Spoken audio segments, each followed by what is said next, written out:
어떤 나무를 심는 것도 한도가 있고 갯벌을 늘리는 것도 다 한도가 있잖아요. 육지는 한정돼 있기 때문에. 그러나 이제 공기 중에 있는 이산화탄소, 나무에 있는 이산화탄소를 베어서 거기에 있는 이산화탄소를 포집하는 이런 이제 기술들이 이제 많이 이제 개발이 되고 있거든요. 일종의 그 CCUS와 같은 그런 기술들입니까? 그렇죠. 그렇습니다. 지금 카본을 지금 캡처를 해가지고. 네. 그러니까 포집을 한다는 이야기죠. 그렇죠. 캡처를 해가지고 유하면은 유틸리제이션, 이용을 합니다. 네. 연료로 쓸 수도 있고요. 또 다음에는 S 하면은 스토리지 있죠. 저장을 한다는 저장을 이야기군요. 하죠. 네. 저장을 하면 바다 밑에다 하든지 아니면 어떤 암석 밑에다 해서 저장을 해버리면은 우리 인류 지구상에 아까 이야기하는 그 온실 효과를 떨어뜨릴 수 있는 네. 이런 방법들이 이제 계속 연구되고 우리 인류의 가장 큰 또 과제죠. 실시간 재난안전정보방송 재난안전119 안전토크 시간입니다. 한국안전전과협회 회장이신 이송규 기수사님 오늘 나오셨습니다. 어서 오십시오. 네, 안녕하세요. 올여름에 예전보다 더 더울 것이란 전망이 나오고 있습니다. 먼저 KBS 기상전문 기자의 보도를 보시면서 이야기를 계속 이어가겠습니다. 강한 봄볕에 시민들은 양산을 쓰고 그늘을 찾습니다. 남부지방을 중심으로 낮 기온이 30도 안팎까지 올라 초여름 같은 날씨가 이어졌습니다. 지난해에 이어 올해도 평년보다 강한 폭염이 올 수 있다고 기상청이 예보한 상황. 세계 기상기구도 온난화 추세가 더 심해졌다고 경고했습니다. 지난해 처음으로 지구 평균 기온이 산업화 이전보다 1.5도 이상 올랐는데 앞으로 5년 사이 적어도 한 해는 지난해 수준을 넘어설 확률이 80%에 이른다고 발표했습니다. 확률이 매우 낮긴 하지만 전문가들이 이번 세기 중반쯤으로 내다봤던 산업화 이전 대비 2도 이상 상승이 5년 내 올 수 있다는 전망도 처음 나왔습니다. 온난화에 따른 폭염과 가뭄 등 피해가 점점 심각해지고 있지만 근본 대책인 온실가스 감축은 턱없이 부족한 수준이란 게 세계 기상기구의 진단입니다. 우리나라를 비롯한 유엔 기후변화 협약 당사국들은 브라질 벨렘에서 제30차 총회를 엽니다. 각 정부는 국가 온실가스 감축 목표를 제출하고 탄소 감축 상황을 점검할 예정인데 보다 강력한 대책이 필요해 보입니다. KBS 뉴스 신방실입니다. 지금 뉴스에서 보신 대로 올해는 평년보다 더 강한 폭염이 올 수 있다는 그런 예측이 나오고 있습니다. 매년마다 더 더워진다는 이야기가 계속 나오고 있을 정도로 걱정인데 이 정도면은 2018년도의 그 재난 수준의 더위 그 정도로 저희가 걱정을 해야 되는 수준입니까?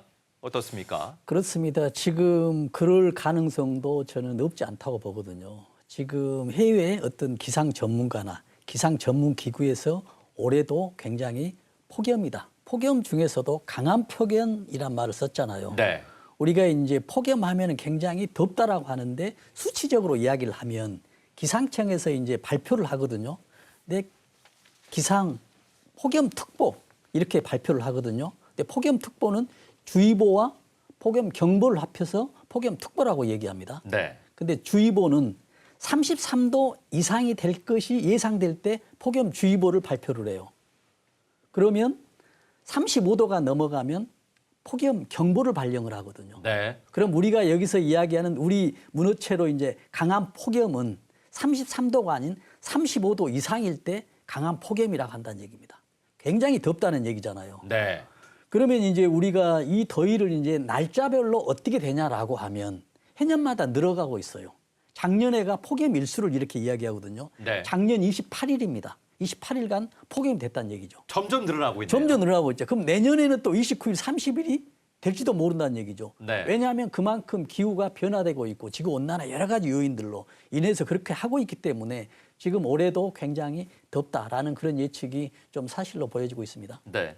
회장님께서 지구가 점점 더워지고 있다는 말씀을 하셨습니다마는 결국 기후 이변이 생기는 이유가 지구가 더워지고 있기 때문이다. 그렇죠. 저희가 이렇게 또 네. 이야기를 하고 있고요.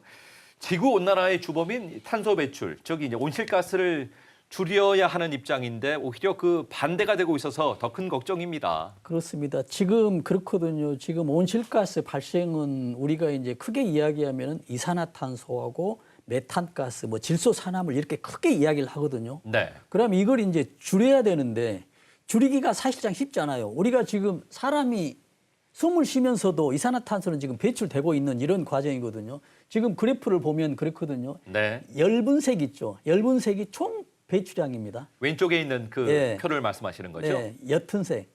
짙은 색이 순 배출량이에요.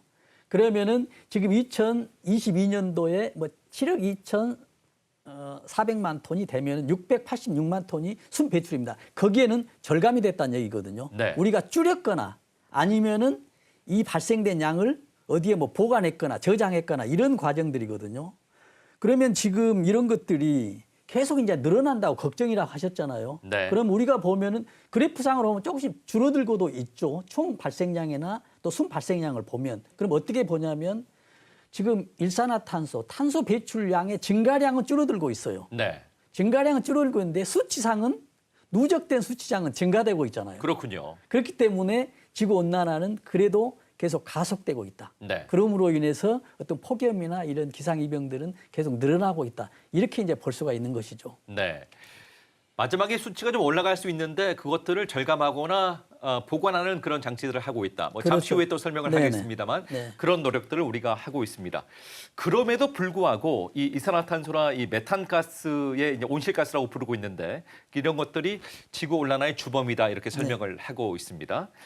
이 구체적으로 어떤 과정을 통해서 지구가 온난화되고 있다고 설명을 할 수가 있을까요? 그러니까 우리가 지금 온실가스가 많아지면 지구 온난화가 되고 있다라는 것은 다 알고 있죠. 근데 어떻게 이제 과정에 의해서 지구가 온도가 온난화하는 것은 조금 더 알면은 우리가 절감하는데도 좀 더 유리하고 더 쉽게 접근할 수가 있을 것 같거든요. 그럴 것 같습니다. 네, 우리가 보면 온실가스는 아까 이야기했듯이 이산화탄소나 메탄가스나 또 질소산화물이거든요. 네. 근데 이산화탄소는 어디에 발생되냐면 불이 타는 곳에서는 발생이 돼요. 우리가 연소된다 하잖아요. 이거면 이산화탄소가 발생되거든요. 또 산업 현장에서도 이산화탄소가 발생이 되죠. 네. 또 어떤 경우냐면 이제 메탄은 우리가 쓰레기물에서 메탄가스가 발생되거든요. 근데 메탄가스 양은 작아요. 양은 작은데 이산화탄소보다 메탄가스가 지구온난화를 가속시키는 게 20배에서 30배가 훨씬 더 높아버려요. 굉장히 그러니까 이산화탄소보다 메탄가스가 굉장히 더 위험하다는 그런 결론이잖아요. 그렇네요. 그렇죠. 이런 가스들이 이제 발생이 되면은 우리가 태양이 있고 지구가 있잖아요. 지구가 이제 따뜻해지겠죠. 그러면 지표면이 더 따뜻해져요. 지구가 이제 열을 받았기 때문에. 네. 그러면은 지구가 따뜻해지기 때문에 이산화탄소는 공기보다 무겁지만 시간이 지나면서 공기하고 섞여지거든요. 그러면 지구 표면이 따뜻해지기 때문에 가벼워서 팽창이 돼서 이산화탄소가 위로 올라가겠죠. 지구에서 상공으로 네. 올라가죠. 근데 어느 순간 돼버리면은 거기 순간부터는 지구의 그 공기의 온도가 위로 올라가면 올라갈수록 태양에 가까운 쪽이 더 따뜻해져요. 그러다 보니까는 이산화탄소가 올라가다가 정체가 되겠죠. 이게 이제 대륙권의 상층부예요. 그렇네요.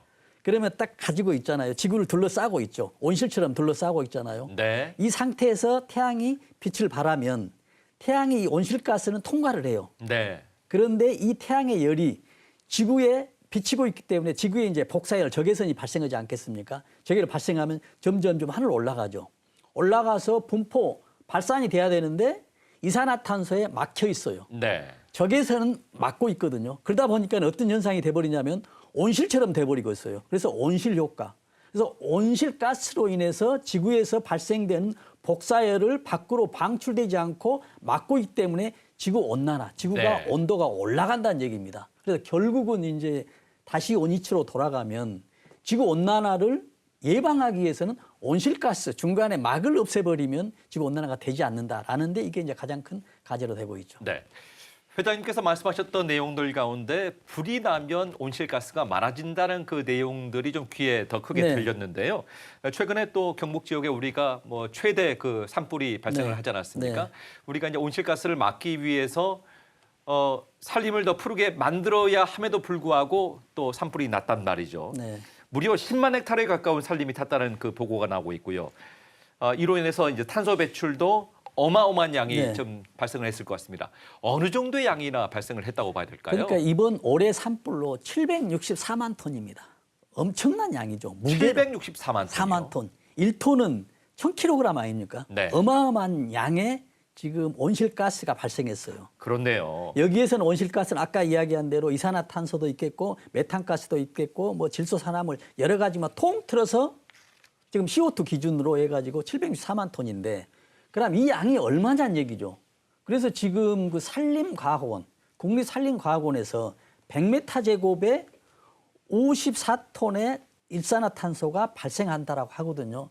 이렇게 해서 차량으로 이제 기준을 해보니까 얼마가 되냐면 이 764만 톤은 차량이 1년 동안 99만 대, 99만 대요. 약 100만 대가 발생할 수 있는 온실가스를 이번 산불로 인해서 배출을 시켜버렸습니다. 네. 그러면 우리가 이렇게 생각을 하죠. 지금 이미 산에서 불이 나가지고 일산화탄소가 배출이 돼버렸거든요. 그러면 남은 나무 있죠. 타다 남은 나무. 이것도 문제가 되거든요. 왜냐하면 타다난 나무가 왕성하게 되면 활동을 하게 되면 우리가 광합성 작용을 해서 이산화탄소를 흡수를 하고 산소를 배출시키잖아요. 네. 근데 이게 이제 썩어버리죠.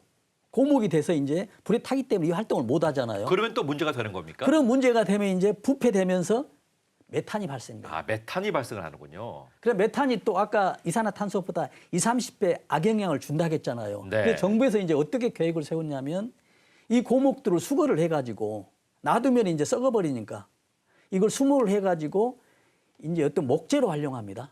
목재로 활용하다 보면은 이 목재가 어떤 가구로 사용하게 되면은 20, 30년 동안 가구 사용하게 되면은 이 나무 안에 들어있는 어떤 탄소가 유지되는 이런 과정이 되겠죠. 네. 그래서 이런 계획을 실행하고 있습니다. 지금 회장님께서 이번 산불로 온실가스가 764만 네. 톤이나 발생을 했다라고 말씀하셨고 네. 자동차로도 비유를 해주셨는데 네. 다시 한번 더 와닿게 설명을 좀 쉽게 더 그러니까요. 해주실까요? 지금 764만 톤이 발생을 했는데 자동차 99만 대가 1년에 사용할 수 있는 탄소 배출량하고 똑같아요. 그러면 그렇군요. 네. 우리 국내 자동차가 몇만 대가 있을까 생각하죠. 약 2,100만 대가 있어요. 2,100만 대요. 네. 네. 근데 이제 그 중에는 작지만은 그만큼의 많은 탄소 배출량이 지금 발생을 하고 있습니다. 네. 그렇다고 한다면 이걸 이제 또 어떻게 또 교체를 하고 그 줄이노 이런 것도 좀 문제가 되지 않겠습니까? 그러니까요. 이제 산불 예방을 하는 것이 그 최우선책이 되겠습니다만은 이 탄소 배출을 막기 위한 다른 또 대비책이 필요할 것 같습니다. 그렇습니다. 가장 좋은 거는 이제 우리가 쉽게 이야기하면은 이제 이산화탄소를 없애는 것은 나무를 많이 심으면 돼요. 네. 왜냐하면 나무가 식물이 광합성 작용을 하잖아요. 광합성 작용을 하면은 이산화탄소가 필히 있어야 되고요. 그 다음에 햇빛이 있어야 되고, 그 다음에 물이 있으면은 광합성 작용해서 성장을 하잖아요. 네. 그러면서 또 좋은 게 산소를 배출해 줍니다. 인류하고 가장 이제 어떤 궁합이 잘 맞는 이런 과정이잖아요. 그래서 나무 심기를 많이 하게 되는데 이 산이 우리 국토에 한정이 돼 있잖아요. 너무 빽빽하게 나무를 심어버리면은 또 광합성 작용이 잘 안 돼요. 그래서 나무 심기를 하더니 이것도 한계가 있고요. 그래서 네. 가장 중요한 게 이제 또 요즘 어떤 방법을 하냐면 혹시 산에 가면은 나무를 베던 민둥산을 보고 있었죠. 보는 거 가끔 보시죠. 네. 요즘에. 가끔 볼 수 있습니다. 그렇습니다. 그러면 나무를 심어야 되는데 왜 나무를 베지 이런 생각을 하잖아요. 네. 근데 어떤 경우가 있냐면 나무도 수령이 30년이 넘어가잖아요. 그러면 광합성 작용을 못 해요. 아, 그렇군요. 고령화돼 가지고. 네. 그래서 그걸 베버리고 어린 나무를 심으면은 이 고령화 30 이상 된 수령의 나무보다 훨씬 더 광합성이 잘하기 때문에 이산화탄소 흡수를 하고 산소를 많이 발생하는 것이거든요. 이런 게 이제 굉장히 중요하죠. 사실 솔직하게 그 민둥산을 봤을 때 큰 생각 없이 봤던 적이 많았었거든요. 그렇죠. 그런 이유가 있었네요. 그렇죠. 그런 네. 게 있습니다. 그리고 또 이번에 이제 제가 개인적인 또 의견이고 제안인데 네. 이번에 산불을 나는 걸 보니까는 낙엽이 많이 쌓는 곳에 1m가 쌓여 있어요. 그러다 보니까 아무리 위에서 물을 뿌려도 불이 지중하라 하죠. 땅 속에 있는 불처럼 있어가지고 꺼지질 않아요. 아, 그렇군요. 그러는데 이제 그런 불 나면서도 어떤 그 발화 확산의 요인이 되는데 지금 이런 환경적 측면에도 1m가 쌓이잖아요. 네. 그러니까 밑에서는 썩겠죠. 부패가 되면 아까 말씀대로 메탄가스가 발생하잖아요.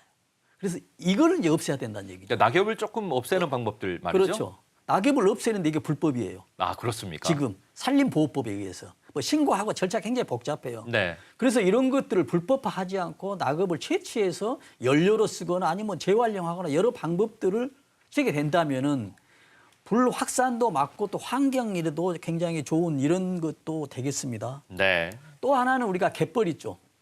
갯벌에도 이산화탄소를 굉장히 흡수를 많이 합니다. 아, 그렇군요. 네, 갯벌에 어떤 미생물이나 여러 가지 있잖아요. 플랑크톤 이런 것들 전부 합해가지고 강압성 작용을 많이 합니다. 그래서 우리가 인류에 어떤 산소가 필요하잖아요. 산소 절반 이상을 어디에서 발생하냐면 바다에서 발생합니다. 산의 나무보다도 바다가 더 많아요. 네. 그 중에서도 갯벌이 더 많거든요. 갯벌은 또 미생물들이 있기 때문에 여기서 수십 년 동안 이산화탄소를 보관하는 이런 또 역할을 해버립니다. 그러면은 갯벌이나 뭐 바다나 습지나 이런 것들도 충분히 아주 좋죠. 보탬이 될 수 있습니까? 굉장히 보탬이 됩니다. 네. 그러는데도 이렇게 늘리는 것도 한도가 있죠.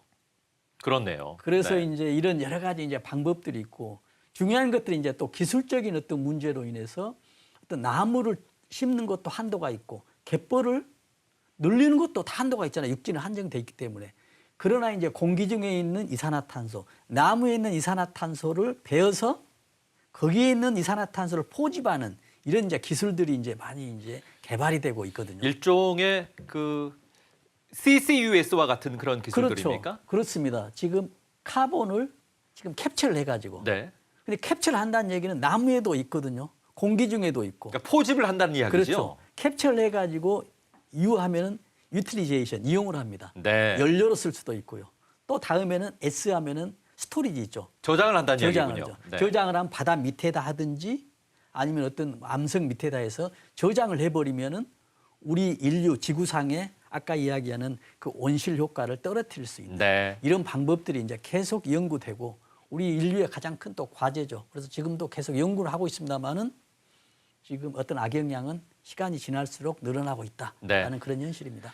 지금 간단하게 다시 한번 정리를 해드리면은 회장님께서 먼저 이제 뭐 나무 심기나 네. 그 자연을 다시 살려내는 방법들이 있고 그게 또 한계가 있기 때문에 CCUS 다시 이야기해서 탄소를 포집하고 활용하고 또 저장할 수 있는 그런 새로운 신기술들을 만들어내서 뭔가 탄소 저감 효과를 극대화시키는 그런 말씀들을 하고 계시는 거네요. 네, 정확한 내용입니다. 그렇습니다. 자, 그렇게 해서 이제 탄소를 줄여가는 방법들을 계속 우리가 연구를 해야 되겠습니다. 사실 이제 지구 온난화가 계속되면서 전 세계적으로 지금 회장님께서도 언급을 하고 계십니다만 폭염도 있고 폭우, 뭐 태풍, 폭설, 기후 변화가 계속 커지고 있습니다. 이 지구 온난화 때문에 가장 큰 변화는 어떤 게 있다고 저희가 생각해 볼 수 있을까요? 지금 이제 가장 큰 변화는 지금 말씀하신 대로 지금 지구가 뜨거워지고 있기 때문에 특히 이제 태평양이나 이제 바다의 온도가 해수면 온도가 올라가기 때문에 증발량이 많거든요. 그래서 네. 뭐 태풍, 뭐 폭염 이런 게 많죠. 증발량이 많다는 얘기는 구름이 많이 형성되잖아요. 구름이 많이 형성되면 또 낮은 구름, 압력이 낮은 구름으로 이동해서 바람이 부는 거죠. 여기서 이제 강풍이나 이런 태풍 이런 것들이 형상이 돼서 이런 게 있는데 지금 가장 큰 문제는 지금 해수면의 온도가 올라가기 때문에 해양 생태가 지금 변하고 있거든요. 우리가 지금 우리나라도 강원도의 어떤 해수면에 어떤 잘 잡혔던 이런 어종들이 없어지고 새로운 어종들이 나타나고 있잖아요. 네, 보도가 많이 되고 있습니다. 네, 이런 것들이 지금 생태계 변화거든요. 가장 네. 지금 민감하게 변하고 있고요. 지금 또 동해안에 수면이 올라가기 때문에 우리가 태풍이 밑에서 올라오잖아요. 네. 그럼 태풍이 올라오면 해수면이 낮아져 버리면 태풍이 자동적으로 소멸되거든요. 근데 동해안의 해수면이 온도가 올라가기 때문에 태풍이 줄어들지 않고 확산되는 이런 과정도 발생되고 있는 지금 현실이거든요. 태풍의 빈도가 더 많아질 수 있겠네요. 네, 그렇죠. 죽지 않고 살아나고 있는 이런 것입니다. 왜냐하면 해수면의 온도가 높아지고 있기 때문에. 그래서 네. 앞으로 큰 이제 문제가 돼서 이것뿐만이 아니고 또 생태계 변화도 있거든요. 저게 보면은 지금 1.54도씨가 올라가고 있거든요. 지금 보니까 산업화 이전과 대비를 해서 올라가고 있다고 설명을 하고 있지 않습니까? 네. 그런데 시청자들께서 산업화가 어느 시점인지 궁금하실 것 같아요. 지금 우리가 1800년도 이 정도 되면 이렇게 산업화를 이렇게 지금 보고 있거든요. 더 자세히 하면은 1980년도 정도로 보고 있습니다. 여기에서 지금 약 1.54도씨가 지금 올라가 버리고 있거든요. 네. 지금 우리가 생각하면은 1도 하면은 별거 아니겠죠. 라고 하는데 전 지구가 1도가 뜨거워졌다는 얘기거든요. 저 정도 되면은 어떤 바다의 온도는 저보다 훨씬 더 몇 도가 더 높아지고 육지까지 높아져서 지금 평균이 1.54도. 그래서 앞으로 지금 계속 올라가고 있는 이런 추세이기 때문에 굉장히 좀 더 위험하다라고 네. 라고 볼 수가 있겠습니다. 작년에 저희가 기록을 보니까 2024년도가 역사상 가장 더운 해로 기록이 됐다. 뭐 산업화 이후로 평년보다 한 1.5도씨가 높아지고 있다는 그런 보도를 들은 바도 있습니다만 지금 회장님의 말씀을 들어보면 앞으로 그 온도는 더 올라갈 수밖에 없겠구나라고 하는 그 걱정이 생깁니다. 그렇죠. 당연히 이제 온실가스가 증가량은 줄어들지만 양은 점점 누적이 많아지기 때문에 올라갈 수 있다. 이렇게 또 분석이 가능하죠. 네, 그렇군요. 결국에는 이제 온도를 낮추는 방법이 중요할 것 같습니다. 폭염은 주로 낮에 아주 커지고 있지만 밤엔 밤대로 열대야로 잠 못 이루는 경우들이 굉장히 많습니다. 특히 지난해는 열대야가 6월부터 시작해서 9월까지 계속된 것도 있었습니다. 탄소를 줄이지 못하면 2, 3년마다 이런 극한의 열대야가 찾아올 것이라고 이야기를 하고 있습니다. 관련된 영상을 먼저 보시고 계속 이야기를 나누겠습니다. 해가 거의 떨어졌는데도 한강변 공기는 후덥지근합니다. 본격적인 여름은 한참 남았는데 벌써 열대야가 찾아오는 건지 시민들은 걱정합니다. 지난해 열대야는 6월 강릉 지역에서 처음 관측돼 9월까지 이어졌습니다. 특히 9월 전국 평균 열대야 일수는 4.31로 평년 수준의 40배를 넘었습니다. 가을에 접어든 9월이면 밤 기온이 떨어져야 하는데 열 고기압의 이례적인 확장이 차고 건조한 공기의 유입을 막았던 겁니다. 온난화의 영향으로 한반도 주변 바다가 평년보다 3, 4도 달아오르며 많은 수증기가 밀려든 것도 원인이었습니다. 온난화의 주범인 탄소 배출을 줄이지 않으면 이런 극한 열대야는 더 심해질 전망입니다. 산업화 이전 대비 온난화 폭이 1.5도 수준일 경우 51년에 한 번 수준이지만 2도 온난화에선 10년에 한 번으로 잦아집니다.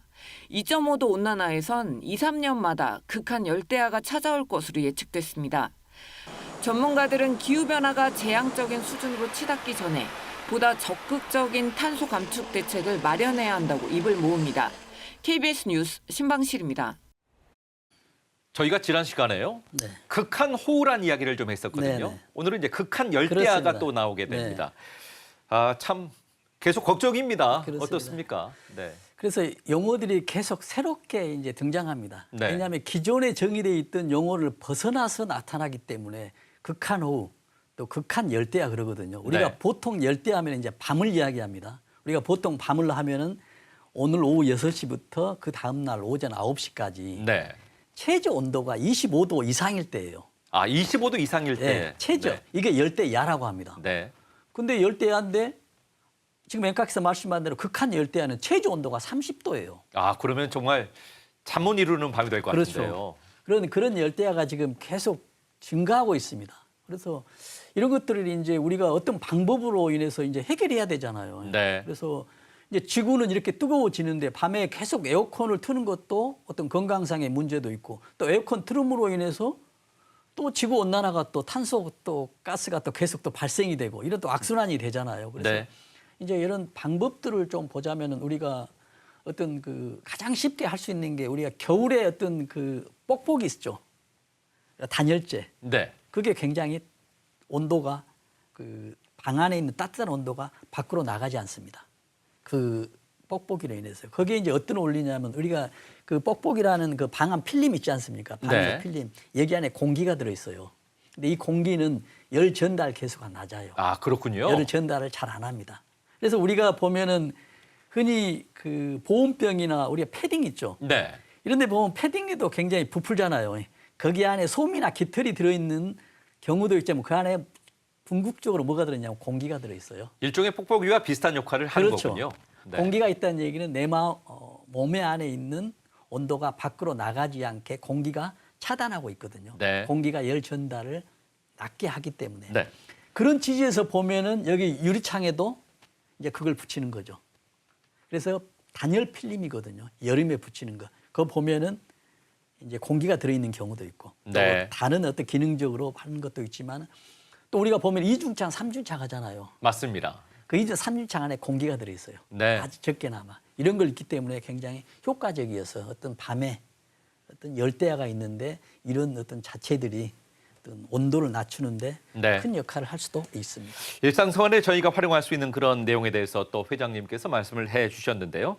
이런 기후 위기에 대응을 하기 위해서 전 세계가 여러모로 노력을 네. 하고 있고 그런 것들이 이제 10년 전에 파리 기후 협약을 통해서 뭔가 정립이 되고 있는 그런 느낌이 있는데 파리 기후 협약에 대해서 좀 구체적으로 정리를 해주시겠습니까? 그렇습니다. 지금 말씀하신 대로 10년 전 2015년에 파리에서 파리 기후 협약을 합니다. 전 세계 195개국 나라가 다 모여서 네. 앞으로 기후에 대해서 어떻게 할 것인가라고 합의한 게 하나 있거든요. 어떻게 되냐면 아까 산업화 이전의 온도보다도 1.5도에서 2도 이상은 올라가지 않게 하자는 얘기예요. 네. 이걸 이제 궁극적으로 목표를 세웠어요. 195개국이 동의를 했었잖아요. 그러면 여기에서 이제 우리나라도 2030년 동안에 어떻게 해야 될 것인지 감축 계획을 발표하고요. 또 하나는 여기서 가장 또 협상으로 했었던 게 2도 이하로 만들자라고 했었고 궁극적으로 2050년도에는 탄소 중립을 하자는 얘기였습니다. 그래서 우리가 많이 뉴스에 나오잖아요. 2050 탄소 중립. 네.